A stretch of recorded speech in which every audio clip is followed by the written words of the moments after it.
নমস্কাৰ ক্লাস 6 ৰ আনটা ভিডিঅ'ত তোমালোকক স্বাগতম জনাইছো আমি ইয়াৰ আগৰ ভিডিঅ'ত তোমালোকৰ যেটো পৰিসীমা আৰু খালি চেপ্টাৰ আছিল পাৰ্ট 2 ৰ যেটো প্ৰথম চেপ্টাৰ 6 নম্বৰ চেপ্টাৰ আছে তাৰে যেটো 6.1 অনুশীলনী আছিল আমি হেতু আলোচনা কৰিছো এবাৰ আমি এই ভিডিঅ'ত তোমালোকৰ যেটো 6.2 অনুশীলনী আছে আমি হেতু আলোচনা কৰিম তো 6.2 অনুশীলনটো আৰম্ভ কৰাৰ আগতে ইয়াতে তোমালোকৰ নতুন কনসেপ্ট এটা আহিছে সুষম বহুভুজ বুলি শব্দ এটা আছে সুষম বহুভুজ সুষম বহুভুজ বুলি অসমীয়াত আছে আৰু ইংৰাজীত হলে তোমালোকে এটো ৰেগুলাৰ পলিগন বুলি পাবা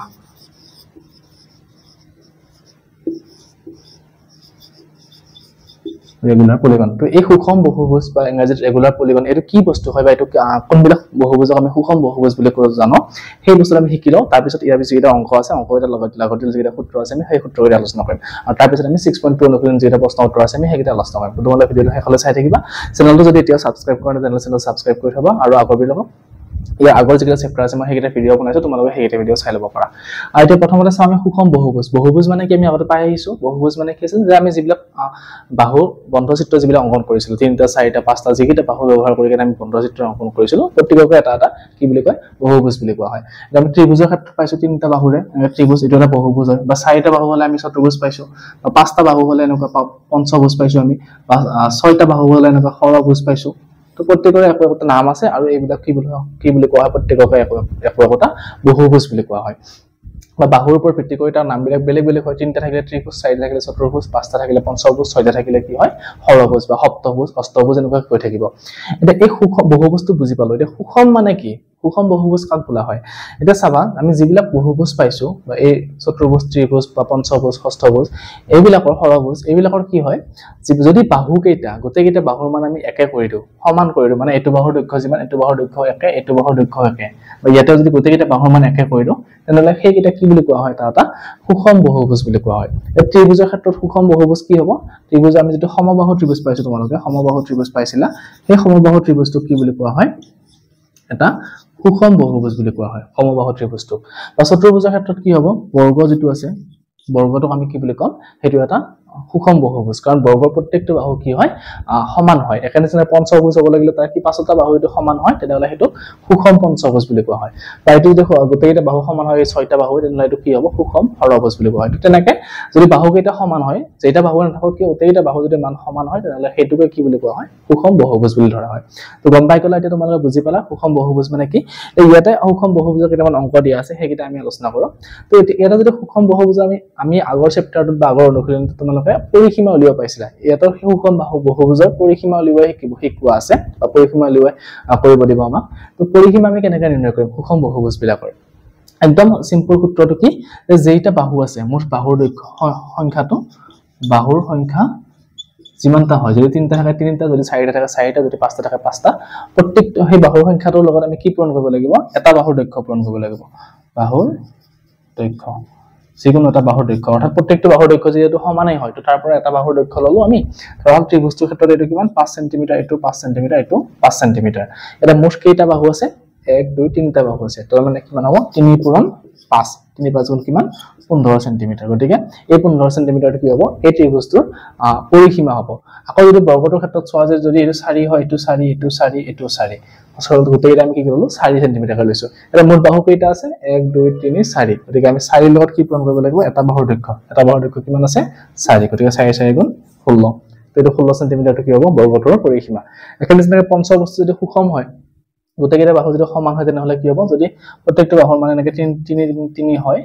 3 সেমি হয় তেনেহলে মুঠ কেইটা বাহু আছে এটা 5টা বাহু গতিকে 5 3 গুণ কিমান হ'ব 15 সেমি তো এনেকে একদম সহজ যেইটা বাহু আছে সেইকেইটা বাহুৰে এটা বাহুৰ দৈৰ্ঘ্যটো পূৰণ কৰিব লাগে পূৰণ কৰিলে আমি কি পাওঁ যে সেই সুষম বহুভুজটোৰ আমি পৰিসীমাটো পাওঁ গতিকে পৰিসীমা লৈ আমি সূত্ৰটো পাই গলো যে বাহুৰ সংখ্যা যিমান আছে সেই বাহুৰ সংখ্যাটোৰে এটা বাহুৰ দৈৰ্ঘ্যটো আমি পূৰণ কৰিব লাগে এটো সুষম বহুভুজৰ পৰিসীমা লৈ সূত্ৰটো তোমালোকে মনত ৰাখিবা কিতাপত ধুনীয়াকৈ লিখা আছে তো এটো তোমালোকে মনত ৰাখিবা অনুশীলন অংককেইটা কৰাত সুবিধা হ'ব ইয়াৰ পৰা আমি আৰু এটা বস্তু উলিয়াব পাৰো যে যদি আমাক পৰিসীমা দিয়া আছে আৰু আমাক দিয়া আছে বাহুৰ দৈৰ্ঘ্য দিয়া আছে নহলে হেতু কি বহুভুজ হ'ব যে ধৰা হল ত্ৰিভুজ হ'ব নে চতুৰ্ভুজ হ'ব নে পঞ্চভুজ হ'ব নে ষষ্ঠভুজ হ'ব ষড়ভুজ হ'ব কি হ'ব আমি হেতু উলিয়াব পাৰো যে আমাক যদি পৰিসীমাটো দিয়া আছে পৰিসীমা দিয়া আছে আৰু আমাক কি দিয়া আছে বাহুৰ দৈৰ্ঘ্য দিয়া আছে তো আমি যদি পৰিসীমাটো বাহুৰ দৈৰ্ঘ্যটোৰে হৰণ কৰি দিও বাহুৰ দৈৰ্ঘ্য পৰিসীমাটো যদি বাহুৰ দৈৰ্ঘ্যৰে হৰণ কৰিলো তেনেহলে আমি গম পাম তাত বাহুৰ সংখ্যা কিমানটা আছে আৰু বাহুৰ সংখ্যাটো গম পালে আমি গম পাই যাম যে কি তিনিটা থাকে ত্ৰিভুজ হ'ব চাৰিটা থাকিলে চতুৰ্ভুজ হ'ব পাঁচটা থাকিলে পঞ্চভুজ হ'ব তেনেকৈ আমি নামকৰণটো কৰিব পাৰিম তোমালোকে এইটো সূত্ৰ মনত ৰাখিবা যে পৰিসীমাৰ লগত যদি আমি বাহুৰ দৈৰ্ঘ্যটো হৰণ কৰি দিওঁ তেনেহলে আমি গম পাম যে সেই বহুবস্তুত কেইটা বাহু আছে বাহুৰ সংখ্যা কিমানটা আছে আমি সেইটো উলিয়াব পাৰিম আকৌ একে নিচিনাকৈ যদি আমাক বাহুৰ সংখ্যা দিয়া আছে পৰিসীমা দিয়া আছে আমাক যদি উলিয়াব কয় যে বাহুৰ দৈৰ্ঘ্য কিমান হ'ব এটা বাহুৰ দৈৰ্ঘ্য কিমান হ'ব সুষম বহুভুজৰ ক্ষেত্ৰত প্ৰত্যেকটোৰ ক্ষেত্ৰত কৈ আছো মই তো তেতিয়া কি হ'ব যে পৰিসীমাটোৰ লগত আমি কি হৰণ কৰিম বাহুৰ সংখ্যাটো হৰণ কৰিম দিলে আমি গম পাম যে এটা বাহুৰ দৈৰ্ঘ্য কিমান হয় গতিকে এই তিনিটা সূত্ৰটো তোমালোকক লাগিব পৰিসীমাৰ কাৰণে এইটো বাহুৰ সংখ্যা পূৰণ বাহুৰ দৈৰ্ঘ্য তাৰ পিছত বাহুৰ যদি সংখ্যা উলিয়াব দিয়ে তেনেহলে কি হ'ব পৰিসীমা হৰণ বাহুৰ দৈৰ্ঘ্য আৰু যদি বাহুৰ দৈৰ্ঘ্য উলিয়াব দিয়ে তেনেহলে কি হ'ব পৰিসীমা হৰণ বাহুৰ সংখ্যা তো এই তিনিটা যেটো সূত্ৰ আছে এই তিনিটা সূত্ৰ ব্যৱহাৰ কৰি তোমালোকৰ 6.2 অনুশীলনীৰ অংক এটা আলোচনা কৰিব লাগিব এটা 6.2 প্ৰথম বস্তুটো আমাক কি দিছে যে 9 সেমি বাহু বৈশিষ্ট্য সমবাহু ত্ৰিভুজ এটা পৰিসীমা উলিয়াব দিছে এটা সমবাহু ত্ৰিভুজটো কি হয় এটা সুষম বহুভুজ হয় গতিকে সুষম বহুভুজৰ আমি কি উলিয়াব লাগে পৰিসীমা উলিয়াব লাগে গতিকে একদম সহজ যে সমবাহু ত্ৰিভুজটো আমাক কি দিয়া আছে লিখিলো প্ৰথমতে যে দিয়া আছে সমবাহু ত্ৰিভুজটোৰ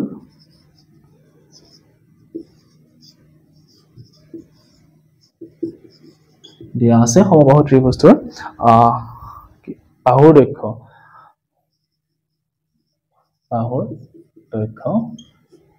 কিমান দিয়া আছে আমাক 9 সেন্টিমিটাৰ তো ত্ৰিভুজটোৰ আমাৰ বাহুৰ দৈৰ্ঘ্য 9 সেন্টিমিটাৰ এটা আমি জানো ত্ৰিভুজৰ কেইটা বাহু থাকে বাহুৰ সংখ্যাটো মুঠ হ'ব কিমান তিনিটা গতিকে আমি পৰিসীমা উলিওৱা যেটো সূত্ৰ আছিল সেইটো ব্যৱহাৰ কৰিলে হ'ব এতিয়া তো পৰিসীমা সমান আমাৰ কি আছিল বাহুৰ সংখ্যা পূৰণ বাহুৰ দৈৰ্ঘ্য গতিকে বাহুৰ সংখ্যা কিমানটা হ'ব ত্ৰিভুজৰ ক্ষেত্ৰত তিনিটা গতিকে 3 পূৰণ বাহুৰ দৈৰ্ঘ্য দৈৰ্ঘ্য তো মানটো বহাই দিয়া 3 পূৰণ বাহুৰ দৈৰ্ঘ্য আমি কিমান পাইছো 9 সেন্টিমিটাৰ তো 9 3 লগত কিমান হ'ল 27 সেন্টিমিটাৰ অৰ্থাৎ যেটো আমাৰ সমবাহু ত্ৰিভুজৰ কথা কৈছিলে সেই সমবাহু ত্ৰিভুজটোৰ পৰিসীমা কিমান পাম এতিয়া 27 সেন্টিমিটাৰ একদম সহজ জাস্ট ত্ৰিভুজ মানে আমাক বাহুকেইটাৰ মান দিয়া নাই বাহুকেইটাৰ সংখ্যা দিয়া নাই আমি গম পাম যে ত্ৰিভুজ মানে তিনিটা বাহু 3 ৰে পূৰণ কৰিছো যদি চতুৰ্ভুজ বুলি ক'লে হয় তেনেহলে আমি 4 ৰে পূৰণ কৰিলে পঞ্চভুজ বুলি ক'লে 5 ৰে পূৰণ কৰিলে তেনেহলে তেনেকৈ আমি কি কৰিব লাগিব যেটো বহুভুজৰ নাম দিয়া আছে সেইটোৰ পৰা আমি গম পাব লাগিব যে কিমানটা বাহুৰ সংখ্যা আছে সেই হিচাপে আমি সূত্ৰটো বনাই এনেকা অংকটো কৰিব লাগিব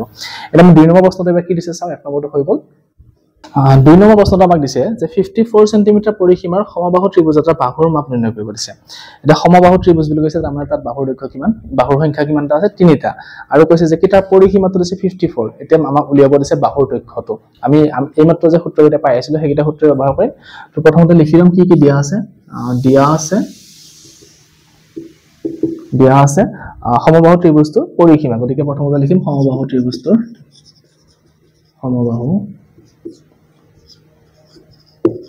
ত্ৰিভুজৰ পৰিসীমা সমবাহু ত্ৰিভুজৰ পৰিসীমা কিমান দিছে 54 সেন্টিমিটাৰ এটা আমাক দিয়া আছে আৰু কৈছে যে কি বাহুৰ সংখ্যা আমি লিখিব পাৰো এটা বাহুৰ সংখ্যা কিমান হ'ব ত্ৰিভুজ মানে বাহুৰ সংখ্যা তিনিটা যেহেতু গতিকে আমি এটা লিখি দিব পাৰো সুবিধাৰ কাৰণে বাহুৰ সংখ্যা তিনিটা গতিকে আমাক এতিয়া যেটো উলিয়াব দিছে যে বাহুৰ দৈৰ্ঘ্য কিমান হ'ব হেতু উলিয়াবৰ কাৰণে বাহুৰ মাপটো উলিয়াবৰ কাৰণে আমি কি সূত্ৰ ব্যৱহাৰ কৰিম যদি লিখি দিম ইয়াতে এটাকে বাহুৰ মাপ বা বাহুৰ দৈৰ্ঘ্য কিমান হ'ব যে পৰিসীমা হৰণ আমাৰ কি আছিল বাহুৰ সংখ্যা তো বাহুৰ সংখ্যা তো পৰিসীমা মানটো বহাই দিয়া পৰিসীমা পাইছে 54 হৰণ বাহুৰ সংখ্যা কিমান পাইছো তিনিটা 54 3 ৰে হৰণ কৰিলে কিমান হ'ব 3 18 54 গতিকে আমি বাহু কম পালো যে বাহুৰ মাপ কিমান হ'ব এতিয়া 18 সেন্টিমিটাৰ 2 নম্বৰটো হৈ গ'ল আৰু 3 নম্বৰটো কি দিছে তোমালোকৰ চাৰিওফালে পোৱা সুষম আকৃতিৰ থকা বিভিন্ন বস্তুৰ পৰিসীমা নিৰ্ণয় কৰে এতিয়া আমাৰ ওচৰত থকা কিছুমান সুষম আকৃতিৰ বস্তুবিলাকৰ কি কৰিব দিছে পৰিসীমা নিৰ্ণয় কৰিব দিছে তো তোমালোকে এনেকৈ উদাহৰণ হিচাপে বহুত কিবা ল'ব পৰা সুষম আকৃতিৰ আমাৰ কি হয় যে লুডু গুটি এটা পিঠিখন হ'ব বা আমি আৰু তেনেকুৱা ধৰণৰ কি বৰ্গাকৃতি বা ত্ৰিভুজ আকৃতি সমবাহু ত্ৰিভুজ আকৃতি যেনেকুৱা তোমালোকৰ ওচৰত যিবিলাক আকৃতি আছে তাৰ পৰা জুখি কেনে আমাক কি কৰিব দিছে তাৰ পৰিসীমাটো নিৰ্ণয় কৰিব দিছে গতিকে তোমালোকে এইটো কৰিব পাৰা ধুনীয়াকৈ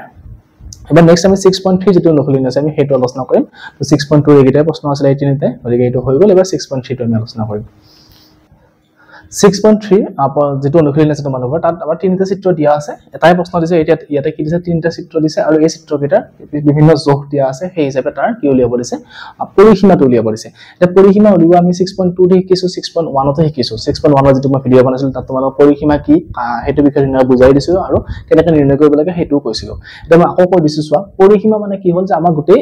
যেটো শেপ দিয়া আছে যেটো আকৃতি দিয়া আছে তাৰ চাৰিওফালৰ যেটা বাউণ্ডাৰী আছে সেই গোটেইটা বাহুৰ জোখটো লিখিব লাগে জোখিকে না আমি কি কৰিব লাগে তাক যোগ কৰিবলৈ যোগ কৰি যোগফলটো যেটো হয় হেতুৱে কি হয় সেই চিত্ৰটোৰ বা সেই আকৃতিটোৰ পৰিসীমা হয় এতিয়া এইটোত চোৱা তোমালোকে ইয়াতে বাহু কেইটা আছে এইটো এটা বাহু আমাৰ এইটো এটা বাহু এনেকে এটা বাহু আছে এনেকে আছে তো এই গোটেইখিনি আমাৰ কি কৰিছে যে ইয়াৰ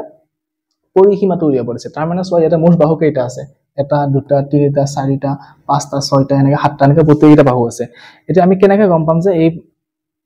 এটো কি শেপত আছে বা কেনেকৈ আছে আমি আগতে আয়তৰ যেটো পৰিসীমা উলিওৱা সূত্ৰ কৰিছিলো বা বৰ্গৰ যেনেকৈ পৰিসীমা উলিওৱা কৰিছিলো বা ত্ৰিভুজৰ যেনেকৈ কৰিছিলো তেনেকৈ আমি ইয়াতে সূত্ৰ ব্যৱহাৰ কৰিব নোৱাৰো আমি কি কৰিম ইয়াতে গোটেইটা বাহু মাপ কেইটা জুখি দিম এতিয়া চোৱা ইয়াৰ পৰা ইয়ালে দূৰত্ব কিমান 10 সেমি নহলে ইয়াৰ পৰা ইয়ালে দূৰত্ব কিমান হ'ব একে নিচিনাকৈ এটো 10 সেমি হ'ব 10 সেমি হৈ গল এটা এইখিনিৰ পৰা এইখিনিলৈ 10 সেমি এইখিনিৰ পৰা এইখিনিলৈ কিমান 4 গতিকে এইখিনিৰ পৰা এইখিনিলৈ কিমান হ'ব আমাৰ এইখিনি 4 সেমি হ'ব হয় আৰু আমাক কোনটো বাহুৰ মান লাগে এতিয়া চাৰিওফাল যেহেতু গতিকে এইখিনি দৰকাৰ নাই আমাক এইখিনি আমাৰ নালাগে আমাক লাগিব কোনখিনি আৰু এইখিনি এটা ইয়াৰ পৰা ইয়ালে কিমান দূৰত্ব 10 সেমি আকৌ ইয়াৰ পৰা ইয়ালে দূৰত্ব কিমান এইখিনি আমাক দিয়া আছে 4 গতিকে ইয়াৰ পৰা ইয়ালে কিমান হ'ব 10 ৰ পৰা 4 গলে 6 সেমি গতিকে তোমালোকে এইখিনি লিখিব পাৰা কিমান 6 সেমি আমি গোটেইটা বাহুৰ মান পাই গলো এতিয়া আমি যোগ কৰি দিলে আমি কি পাম এই শেপটোৰ পৰিসীমাটো পাই যাম তো লিখা এতিয়া এনেকৈ পৰিসীমা সমান কিমান হ'ব 10 সেমি যোগ 4 যোগ 10 যোগ 4 যোগ 6 যোগ 10 যোগ 4 সেমি হৈ গল আমি গোটেইটা কি কৰিছো সংখ্যাটা যোগ কৰি দিছো তো এই যোগ কৰিলে আমি কিমান পাম যোগফলটো 10 20 30 40 48 সেমি তো আমাৰ এই যেটো আমাৰ প্ৰথম চিত্ৰ দিছিলে সেই চিত্ৰটো পৰিসীমা কিমান পালো এতিয়া 48 সেমি তো হৈ গল এক নম্বৰটো দুই নম্বৰটো চোৱা ইয়াতে দিছে এইখিনিৰ পৰা এইখিনিলৈ কিমান দিছে আমাক 10 সেমি দিছে তাৰ পিছত এইখিনিৰ পৰা এইখিনিলৈ কিমান দিছে 4 সেমি গতিকে এইখিনিৰ পৰা এইখিনিলৈ 4 সেমি হোৱাৰ লগে এইখিনিৰ পৰা এইখিনিলৈ কিমান হ'ব 4 সেমি হ'ব কি নিচিনাকৈ তাৰ পিছত এইখিনিৰ পৰা এইখিনিলৈ 10 সেমি আৰু এইখিনিৰ পৰা এইখিনিলৈ কিমান হ'ব 10 সেমি হ'ব হৈ গল এইখিনি যেটো কিমান ইয়াৰ লগত একে হয় গতিকে এইখিনি আমাৰ 4 সেমি যিখিনি আমাৰ দৰকাৰ নাই কাৰণ এইখিনি ভিতৰত সোমাই আছে গতিকে আমি এইখিনি কি কৰি মচি দিম এইখিনি আমি নোহোৱা কৰিলো এটা এইখিনি আৰু এইখিনি মোৰ দূৰত্ব কিমান হ'ব ইয়াৰ পৰা ইয়ালে দূৰত্ব আছিল 10 সেমি তাৰ মাজৰ এইখিনি 4 সেমি মানে ইয়াৰ পৰা ইয়ালে কিমান হ'ব এইখিনি বাদ দিলে 6 সেমি হ'ব গতিকে আমি গোটেইখিনি কি হিচাপে ল'ব পাৰো যে 6 সেমি বুলি আমি ল'ব পাৰো এইখিনি আৰু এইখিনি দৈৰ্ঘ্য গতিকে আমি এতিয়া গোটেইখিনি যোগ কৰি দিলে আমি পৰিসীমাটো পাই যাম তো ইয়াতে লিখি দিছো মই পৰিসীমা সমান কিমান হ'ব প্ৰথমতে 4 সেমি যোগ কৰা 4 যোগ এটো কিমান আছে 10 যোগ এটো কিমান আছে 4 যোগ এটো 10 যোগ এটো কিমান 4 যোগ এটো কিমান 6 সেমি আৰু এটো আমাৰ কিমান 10 সেমি লাষ্টৰটো সেমি তো হৈ গল এখিনি যোগ কৰি দিয়া 10 20 30 40 48 আকৌ একে নিচিনা এটো কিমান হ'ল 48 সেমি আমি তো এই বাহুটো আমি উলিয়াই লৈছো যে এটো তোমালোকে বুজাই দিছো মই আকবাৰ চোৱা যে ইয়াৰ পৰা ইয়ালে আমাৰ 10 সেমি কাৰণ এইখিনিৰ পৰা এইখিনি যেটো 10 সেমি এটা সমান হয় ডিসটেন্স 10 সেমি হ'ল কিন্তু আমাৰ এইখিনি বস্তু ভিতৰত আছিল এইখিনি আমাৰ দৰকাৰ নাই আমাৰ বাহিৰৰ খিনিহে জুখিব লাগে গতিকে এইখিনি মানটো বাদ দিব লাগিব এইখিনি ইয়াৰ 4 সেমি গতিকে এইখিনিও কিমান হ'ব আমাৰ 4 সেমি হ'ব তো 10 ৰ পৰা 4 বাদ দিলে কিমান হ'ব এইখিনি আৰু এইখিনি মানটো পাই যাম তো কিমান হ'ব 10 ৰ পৰা 4 গলে 6 থাকে গতিকে এইখিনি আৰু এইখিনি একেলগে আমি কিমান পাম 6 সেমি পাম হেতু হিচাপত মই এটো 6 সেমি লিখিছো তাৰ পিছত এটো হৈ গল এবাৰ এটো চোৱা এটো আমাক কি দিছে এটো 4 সেমি দিয়া আছে গতিকে এটো আমি কিমান পাম এইখিনিও আমি 4 সেমি পাম হয় এটো 4 সেমি দিয়া আছে মানে এইখিনিও আমি কিমান পাম 4 সেমি পাম তো হৈ গল আমাৰ এইখিনিৰ পৰা এইখিনিলৈ কিমান আছে 10 সেমি আৰু এইখিনিৰ পৰা আমি এইখিনিলৈ উলিয়াব লাগিব কিমান হয় এটো আমি কেনেকৈ উলিয়াম এতিয়া চোৱা ইয়াৰ পৰা ইয়ালে কিমান দূৰত্ব দিয়া আছে 10 সেমি তো ইয়াৰ পৰা ইয়ালে কিমান হৈ আছে 5 তো ইয়াৰ পৰা ইয়ালে কিমান হ'ব এইখিনিও 5 হ'ব আকৌ এইখিনি 5 সেমি হ'লে 5 5 10 হৈ গল হয়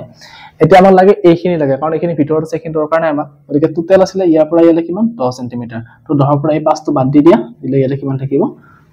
5 সেমি হৈ গল তুমি গোটেইটা যোগ কৰিলে এতিয়া আমি এই আকৃতিটোৰ পৰিসীমাটো পাই যাম তুমি ইয়াতে লিখি দিছো পৰিসীমা ইকুৱেল টু কিমান হ'ব 10 যোগ 4 যোগ 5 যোগ 4 যোগ 10 যোগ 4 যোগ 5 যোগ 4 সেন্টিমিটার তো এখানে যোগ করলে কিমান হ'ব এতিয়া 10 এ 10 20 তাৰ পিছত 20 এ 10 30 30 আৰু 30 38 38 4 42 42 4 46 তো এটা 46